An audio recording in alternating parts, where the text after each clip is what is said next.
Good morning, second year Commerce and Art. This is the Economics Part 29 class. आज हम लोग रेनू जो पढ़ रहे थे पिछले उसमें उसका सेकंड पार्ट है. पिछले में हम लोगों ने देखा रेनू क्या होता है और टोटल रेनू, मार्जिन रेनू और average Renu with the graphical presentation हमने आपको समझाया. आज इस क्लास में हम लोग जो है अध्ययन करेंगे in revenue curve in the different market. There are two type of market. बहुत संक्षेप बताएंगे क्योंकि ये काफ़ी विस्तृत है. मार्केट आपका दो तरीके के होते हैं. पहला आपका परफेक्ट वैसे हाइपोथेटिकल होता है और दूसरा हो गया इम्परफेक्ट. हम सेकेंड ईयर के पॉइंट ऑफ व्यू से बता रहे हैं क्योंकि सीनियर क्लास में आप जाओगे बीके बीकॉम इसमें भी थोड़ा सा इम्परफेक्ट में भी कई चीज़ें आ जाती हैं. तो हम second year point of view से बता रहे हैं, आप जान लीजिएगा. इम्परफेक्ट में आपका मोनोपोली और मोनोपोलिस्टिक, ठीक है ना. ये दो हमने बोला कि ये इम्परफेक्ट जो है ये जब आप सीनियर क्लास में जाओगे तो आपको और मिल जाएंगे. ओलिगोपोली, डुओपोली, ये सब मिल जाएंगे. तो उसका हम लोग यहाँ सेकेंड ईयर में कोर्स में नहीं है. यहाँ पर सिर्फ हम मोनोपोली और मोनोपोलिस्टिक के बारे में अध्ययन करेंगे. पहले आते हैं परफेक्ट कंपटीशन. संक्षेप में आपको बता दें परफेक्ट कंपटीशन होता क्या है. परफेक्ट कंपटीशन जो होता है when there are so many sellers and buyers. संक्षेप में बता रहे हैं क्योंकि यहाँ पर उसका क्लास में मार्केटिंग क्लास है. संक्षेप में when there are so many sellers और बायर, सारे सेलर्स और बायर जो है एक प्रोडक्ट को जानते हैं और प्रोडक्ट इंपॉर्टेंट चीज़ है वो क्या कहते हैं होमोजेनियस होता है, एक रूप का होता है. इन दैट केस जो सेलर होता है वो प्राइस टेकर की भूमिका में आता है. प्राइस टेकर का मतलब जो मार्केट में प्राइस चल रहा है वही वो ले सकता है, तो मन से बढ़ा नहीं सकता. तो एक चीज़ समझ, टेकर और मेकर जो बना सकता है और टेकर जो लेता है. जैसे मम्मी बनाती है तो कहा जाएगा फूड मेकर, आप खाना लेते हो तो टेकर जो बनाए वही आपको लेना है. तो परफेक्ट कंपटीशन में प्राइस टेकर की भूमिका में आपका सेलर होता है. यहाँ पर कोई भी व्यक्ति प्राइस को इन्फ्लुएंस नहीं कर सकता. क्योंकि अगर कोई क्या कहते हैं जो सेलर है अगर वो प्राइस बढ़ाता है तो उसको वहाँ से कोई सामान नहीं लेगा, और अगर घटाता है तो ये संभव है कि सब लोग घटा देंगे तो उसको कोई फ़ायदा नहीं होगा. इन दैट केस सारे सेलर्स जो है वो एक ही प्राइस पर सामान बेचते हैं. तो ये संक्षेप में मैंने बताया था काफ़ी डिटेल. और एक चीज़ और बता दें, perfect competition never exist in the economy, it is simply hypothetical. लेकिन आप कहोगे क्यों पढ़ाते हैं, इसलिए पढ़ाया जाता है क्योंकि हम लोग हमेशा एकेडमिक लाइन में हम लोग एक एक्सट्रीम सिचुएशन लेके चलते हैं ताकि उसका हम लोग दूसरे मार्केट से कंपैरेटिव स्टडी कर सकें. तो आते हैं परफेक्ट कंपटीशन. मैंने अभी जो बताया कि हम उसमें तो if a firm can sell any quantity of product but at the same price, it is said to be the competitive firm. The relationship between the average revenue, margin revenue can be shown. अब हम लोग इसमें perfect competition में अगर हम आते हैं, product से जो हम एक टेबल बनाते हैं उसको आप देखिएगा कि प्रोडक्ट आपका 1, 2, 3, 4, 5 है. टोटल रेवेन्यू आपका हो जाएगा, देखो बराबर चलेगा, 15, 30, 45, 60, 70, ये 75. आपका एवरेज रेवेन्यू ये भी देखिए 15 में से 1 डिवाइड किए 15, 30 में से 2, सब पर 15, 15, 15, 15. और मार्जिनल रेवेन्यू भी आपका वही आ जाएगा 15, 15, 15, 15, 15. ठीक है ना. और अगर हम लोग इसको ग्राफिकल प्रेजेंटेशन करें, अब हम सबका नहीं बनाएंगे, सब ये हो जाएगा. तो जो टोटल रेवेन्यू आप देख रहे हो तो टोटल रेवेन्यू एकदम आपका ये एकदम ऐसे जाएगा, ये जैसे 90 अंश का कोण बनाते हुए.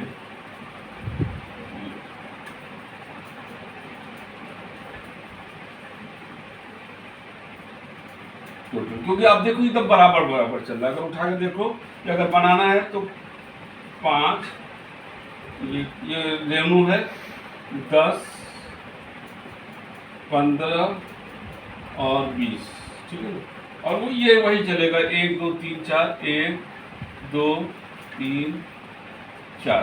तो ये देखिए बनेगा क्या कहते हैं आपका टोटल रेवेन्यू जो आपका बन रहा है पहले वाले प्रोडक्ट पर आपका 15, ठीक है, पहले वाले प्रोडक्ट पर 15 आपका बनेगा 15 वाला, फिर 30, 45, 60 और तुम्हारा ये हो जा रहा है 75। तो यहाँ पर जो आपका ये टोटल चल रहा है वो ग्राफ आपका बेटा जो बनेगा, हम सिंपली बना दे रहे हैं वो ये यहाँ से चलते हैं, ये ऐसे ऐसे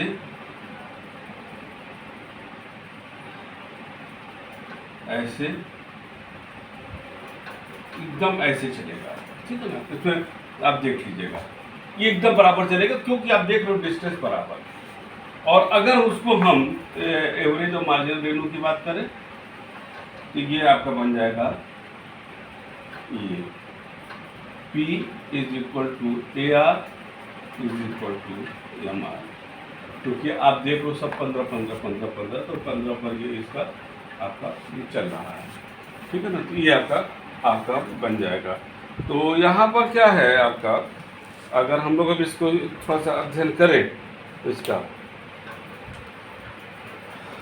तो ये आपका जो है प्राइस और AR MR इक्वल हो गया। इसको अगर पास करें ये फिगर जो था A एंड B, ये फिगर A है ये फिगर B है, वैसे और पर इन figure total revenue represent the total revenue का। It is the straight line sloping upward indicating that TR is increasing, TR बढ़ रहा है एट ए कांस्टेंट रेट। देखिए 15 की डिफरेंस बढ़ा एट ए कांस्टेंट रेट। और फिगर 2 हॉरिजॉन्टल लाइन था जो इससे क्या शो कर रहा है कि बोथ AR MR जो है ये आपका एकदम स्ट्रेट लाइन पर है। It indicate that the AR is constant, that is the AR is equal to MR, ठीक है। तो ये आपका बेटा हो गया आपका ये इस तरह से बनेगा। तो आपका कोर्स हो गया कि ये टोटल एकदम 90 अंश के कोण को बनेगा, क्यों? क्योंकि सबका डिफरेंस बराबर है और price is equal to AR MR होगा। ये आपको मैंने बता दिया परफेक्ट कंपटीशन में। अब हम आते हैं तुम्हारे मोनोपोली की, इसको मिटा दे रहे हैं हम। अब हम आते हैं मोनोपोली में। मोनोपोली का मतलब होता है when there are one seller and so many buyers and there is a no close substitute, ठीक है ना, कोई सब्स्टिट्यूट होता नहीं है, ये माना जाता है। ये भी ऐसा संभव ऐसा नहीं है, लेकिन चलिए मोनोपोली में यहाँ पर एक चीज़ ध्यान देना, सेलर जो है वो प्राइस मेकर की भूमिका में होता है, लेकिन अप टू सर्टेन लिमिट। क्योंकि ठीक है आपका सब्स्टिट्यूट नहीं है, लेकिन ये तो है कि आप प्राइस ज़्यादा रखोगे तो ग्राहक सामान नहीं लेते, इतना तो उसके हाथ में है। दूसरा चीज, आप प्राइस कम करते जाओगे तो ज़्यादा ग्राहक जुटेंगे। ये वर्ड को हमारे ध्यान देना, वर्ड ठीक है ना। इसको monopoly is opposite to the perfect competition. Under monopoly both AR MR curve slope downward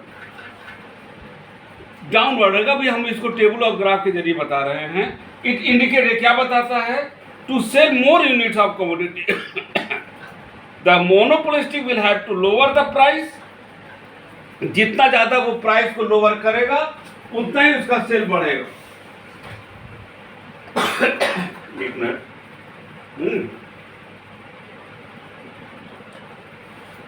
ठीक है। अब इसको हम जो है मोनोपोली में हम लोग आते हैं।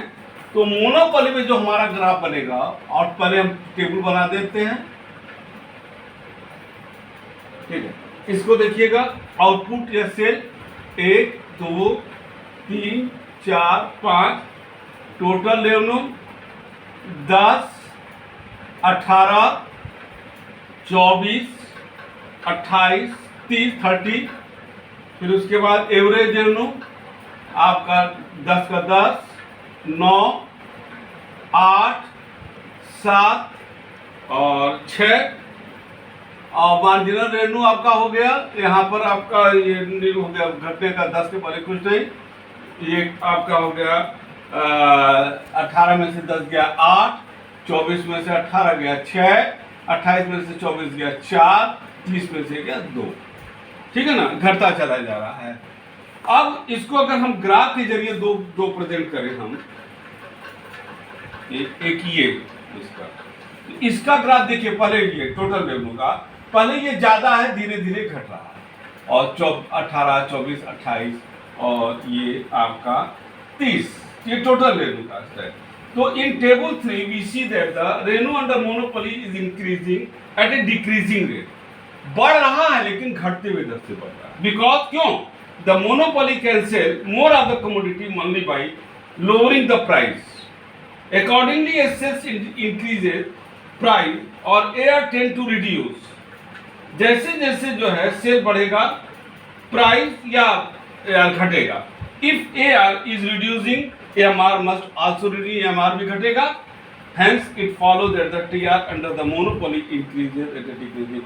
तो ये ग्राफ बेटा आपका ये बन जाएगा आपका TR। अब इसको अगर हम लोग एक और ग्राफ बनाते हैं जिसमें आपका AR आएगा, तो यहां से लेंगे, देखो 10 अगर हम देते तो ये देखो AR हमेशा बताया कि डाउनवर्ड में AR हमेशा ज्यादा रहेगा।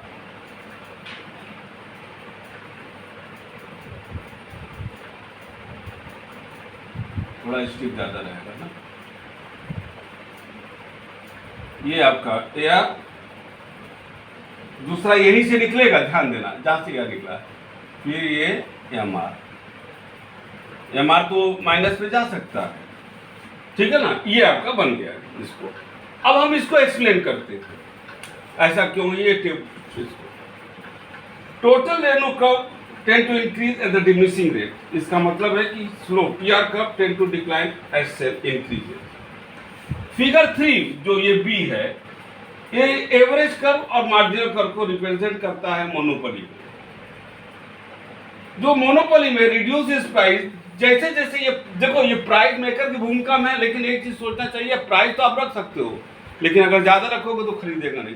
तो जैसे जैसे आप प्राइस कम करोगे, यही देख लीजिए, इसीलिए गिरता चला जा रहा है। 2 यहाँ 9 हो गया एवरेज प्राइस, 9 यहाँ 8, 7, 6, जैसे जैसे आप प्राइस गिराओगे वैसे वैसे उसका सेल बढ़ेगा। ठीक है ना, तो मोनो यहाँ पर क्या हो रहा है कि quantitative commodity AR MR are downward slope. चौथा है आपका AR curve can not cross the x axis, इसको क्रॉस नहीं करेगा, 0 से पार तो कभी जा ही नहीं सकता। एवरेज तो आप ये ध्यान रखना है, that the AR curve can not cross the x axis for the simple reason that the monopoly में will not charge the negative price for their product. Remember AR is equal to price, आप हमेशा याद रखिएगा इसको। 5वां point है MR curve can cross the x axis को cross कर देगा। इसका मतलब क्या है? It move in the negative region. This would mean, इसका मतलब है दैट जो मोनोपोली वाले हैं, monopolistic try to sell more by reducing the price of his product, he may find that additional sale only bring in negative revenue, his TR fall. इसकी वजह से उनका टोटल रेवेन्यू फॉल करने लगता है। छठा पॉइंट इसी में है, the falling MR curve bisect the distance on the x-axis। ध्यान देना यहाँ पर थोड़ा सा, इसको हम मिटा करके एक और चीज है क्योंकि वो बताने के लिए अच्छा रहेगा। ठीक है, ये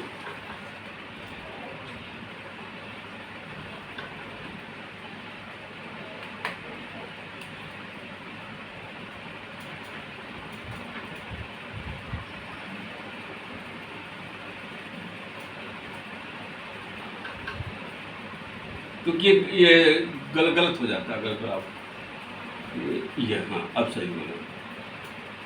अगर ये मान लीजिए ये O है और ये X है, अगर O और X जो ये इसकी दूरी अगर 10 सेंटीमीटर है तो 50% पर MR रहेगा, यानी यह O और MR की दूरी आपका 5 centimetre.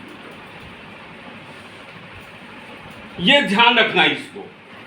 The falling of MR curve bisects the distance on the x-axis between the point of origin and the point where AR curve touches the x-axis in two equal part. ये two equal part पर होता है, ठीक है। In figure cut the x axis S, तो O S जैसे ये है, आपका बता दे ओ, और ये यस है और ये टी है, तो O S is equal to S T, माने दोनों की बता देंगे 10 सेंटीमीटर है तो 5 आपका मार्जिनल का हो गया, 5 जो है मार्जिनल टू एवरेज का। So it should be noted that the relationship would hold true only when the AR curve is straight line and slope downward. तो ये आपका मोनोपोल हो गया। अब तीसरे में हम आपको बताएंगे मोनोपोलिस्टिक।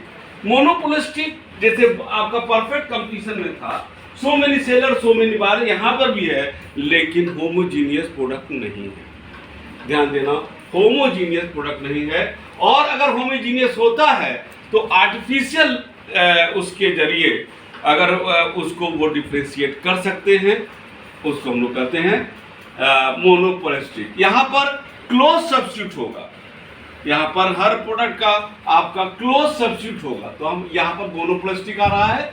अब मोनोपोलिस्टिक का हम लोग ध्यान से देखते हैं,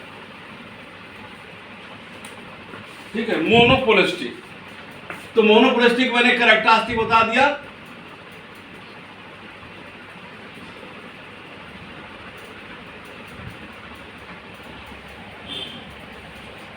ठीक है। तो मोनोपोलिस्टिक जो होता है, इसको समझिएगा, the main difference between the monopoly and monopolistic competition in AMR and AR curve is that these curve under monopolistic competition are more elastic। Elastic होते हैं, क्यों? क्योंकि थोड़ा सा भी प्राइस अगर बढ़ा, अगर इलास्टिक ऑफ द गुड्स ज्यादा है तो थोड़ा सा भी प्राइस बढ़ा, क्लोज सब्स्टिट्यूट होने के कारण जो कंज्यूमर है वो शिफ्ट कर जाएगा।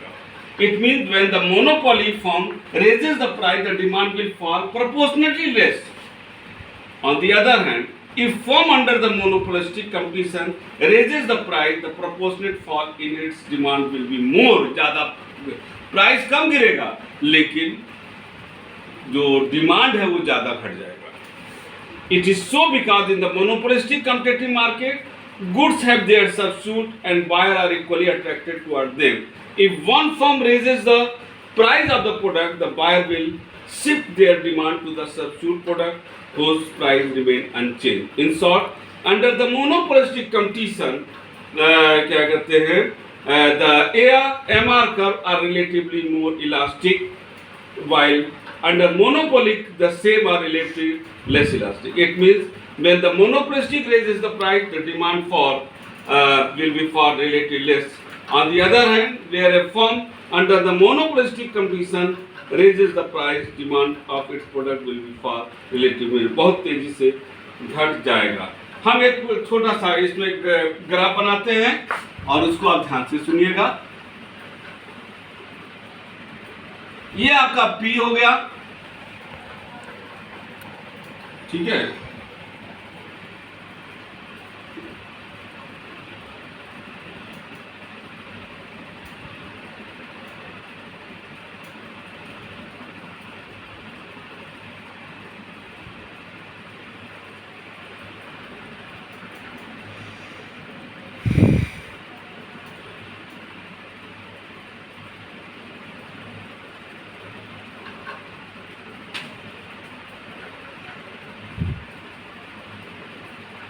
मोनोपोली का यहाँ पर क्या हो गया, इलास्टिक 1 से कम है, ठीक है। तो फिर जो यहाँ पर जो है, यहाँ पर परफेक्ट कंपटीशन है कि इलास्टिक जो है आपका इनडिफिनिट हो जाएगा, इज इक्वल टू इनडिफिनिट हो जाएगा, ठीक है। और मोनोपोलिस्टिक कंपटीशन में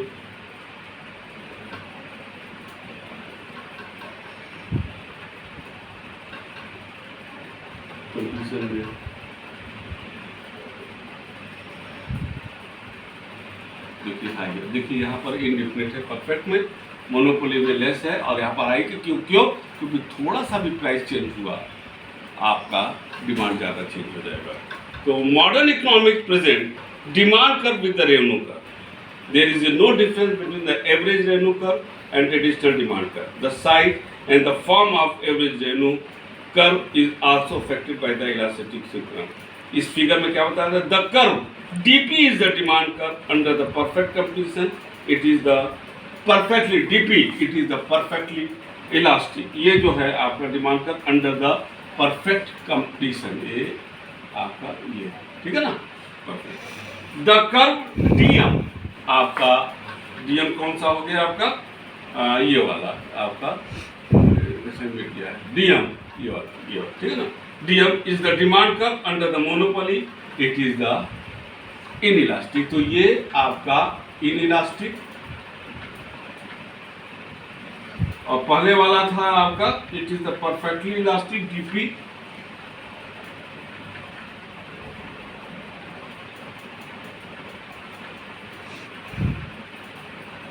ठीक है, थर्ड है द डिमांड कर्व D1।